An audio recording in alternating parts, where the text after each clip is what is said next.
तो हेलो दोस्तों, आज की वीडियो में आप सभी का स्वागत है। तो दोस्तों, आज की वीडियो में मैं आपके लिए एक बहुत ही इंपॉर्टेंट क्वेश्चन लेकर आया हूं, जो कि कक्षा 10 में बहुत ही ज़्यादा इंपॉर्टेंट और पूछा जाता है। दोस्तों, इसमें एक क्वेश्चन है जिसमें दोस्तों हम देखेंगे दो घनों जिनका यानी कि दो घन है जिनका प्रत्येक घन का आयतन यानी एक घन का आयतन 64 सेंटीमीटर क्यूब है। तो जिसके दोनों संलग्न फलकों को मिलाकर एक ठोस बनाया जाता है। तो इससे प्राप्त जो ठोस है उसका घनाभ इससे प्राप्त घनाभ का पृष्ठीय क्षेत्रफल याद कीजिए। यानी कि दो घनों से घनाभ बना दिया जाता है और प्रत्येक घनाभ जो हमारा घन है उसका जो आयतन है वो 64 सेंटीमीटर क्यूब है।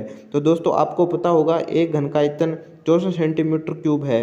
तो दोस्तों, अगर हमको घन की एक भुजा निकालनी हो तो हम क्या करेंगे? ठीक है दोस्तों, तो यानी कि तीन ऐसी सेम संख्या होगी जिनसे मल्टीप्लाई से हमारा आयतन बनता है, यानी कि दोस्तों क्यूब। तो हम क्यूब हटा देंगे और दोस्तों हमारा क्या आ जाएगा? एक क्षेत्र आ जाएगा, यानी कि एक रेखा, उसका मान आ जाएगा। ठीक है, तो इसको हटाने के लिए दोस्तों आपको पता होगा 64 का अगर मैं तीन सेम संख्या में मल्टीप्लाई करने पर करूँ तो 4, 64 किसका क्यूब होता है? तो 64 4 का क्यूब होता है। तो एक जो हमारी दोस्तों क्या है, जो हमारे एक घन है, यानी कि एक किनारा, एक घन में दोस्तों आपको पता होगा 6 दिशाओं में होता है घन, और उस पर प्रत्येक किनारा होता है। उस किनारे की लंबाई दोस्तों हमारी क्या आ जाएगी? 4 सेंटीमीटर, यानी कि 4 मल्टीप्लाई 4 मल्टीप्लाई 4 होता है। ये होता है दोस्तों क्यूब का मतलब, यानी कि 4 मल्टीप्लाई 4 मल्टीप्लाई 4 मल्टीप्लाई बराबर होता है 64 सेंटीमीटर क्यूब। ठीक है, तो यहाँ पर एक किनारा 4 सेंटीमीटर हो जाएगा। अब मान लीजिए एक ये है हमारा, एक ये घन है। ठीक है, ठीक है दोस्तों, इस प्रकार घन को बनाया जाता है। आप सीख लीजिए दोस्तों, आसानी से बना सकते हैं इसको। तो मान लीजिए इसकी दोस्तों लंबाई 4 सेंटीमीटर रहेगी। ठीक है, इसकी चौड़ाई भी 4 सेंटीमीटर रहेगी और इसकी क्या है? ऊंचाई भी 4 ही सेंटीमीटर रहेगी। और इसी प्रकार एक और घन है जिसकी लंबाई चौड़ाई ऊंचाई 4 सेंटीमीटर है। ठीक है, अगर मैं इन दोनों घनों को जोड़ूं तो इनकी ऊंचाई और चौड़ाई तो सेम रहेगी। ये ऊंचाई और ये चौड़ाई है वो तो सेम रहेगी, लेकिन जो लंबाई है यानी कि लेंथ है वो क्या है? बढ़ जाएगी। तो लेंथ बढ़ जाएगी तो इसकी क्या है? लेंथ 8 हो जाएगी, 4 + 4। ठीक है, और जो हमारी ऊंचाई और चौड़ाई है वो 4 और 4 रहेगी। मान लीजिए दो उंगलियां हैं, अगर इसमें दोनों को आपस में जोड़ूँ तो ऊंचाई और चौड़ाई तो सेम रहेगी, लेकिन लंबाई है वो बच जाएगी बीच वाली। ठीक है ना दोस्तों, यही बात आपको याद रखनी है। तो यहाँ पर h तो हमारी 4 रहेगी और लेंथ है यानी लंबाई 4 + 4 8 सेंटीमीटर हो जाएगी।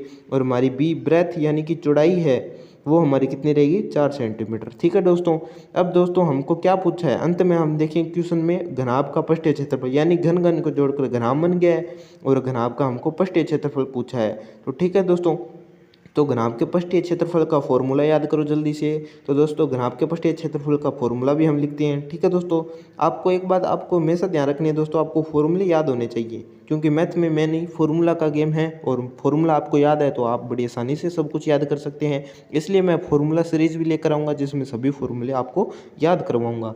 दोस्तों चलिए घनाभ का हमको क्षेत्रफल पृष्ठीय क्षेत्रफल का फॉर्मूला लिख देते हैं। तो दोस्तों घनाभ का पृष्ठीय क्षेत्रफल का फॉर्मूला दोस्तों आसान से बताऊँ तो मैं 2 लिखना है, फिर आपको ब्रैकेट में लिखना है। ब्रैकेट में आपको लिखना है लंबाई प्लस चौड़ाई, यानी कि l + b, और लंबाई प्लस चौड़ाई, चौड़ाई इंटू ऊंचाई, ऊंचाई इंटू लंबाई।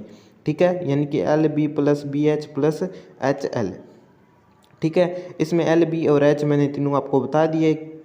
ठीक है, तो अब बस हमको इसमें पुट करना है 2, फिर हमको ब्रैकेट, फिर हमको L कितनी है? L है हमारी 8, फिर B है हमारी 4, और फिर ब्रैकेट नहीं प्लस का निशान लगाना है। ठीक है, फिर B हमारी 4 है, H हमारी 4 है और H हमारी 4 है, और फिर L हमारी यानी लेंथ 8 है। बस इसमें लेंथ ही 8 है और सभी 4 है। तो यहाँ पर इनका आपस में मल्टीप्लाई करेंगे, 2 हमको बाहर ही रहने देंगे और बीच वाली संख्या को मल्टीप्लाई कर जोड़ देंगे। तो यहाँ देखिए 8 चौक 32, 32 प्लस 4 चौक 16, फिर प्लस, फिर 8 चौक 32। अब इनको जोड़ेंगे बीच वाली संख्याओं को, 32 + 32 64, 64 और 16 कितने होते हैं दोस्तों हमारे?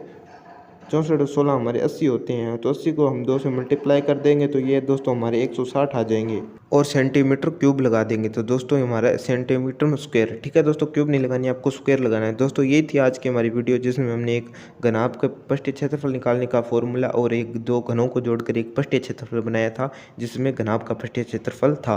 तो दोस्तों आज की वीडियो आपको कैसे लगी? अगर आज की वीडियो आपको अच्छी लगी है तो वीडियो को करना लाइक, चैनल को करना सब्सक्राइब। मिलेंगे नेक्स्ट वीडियो में नए टॉपिक के साथ। जय हिंद दोस्तों, वंदे मातरम।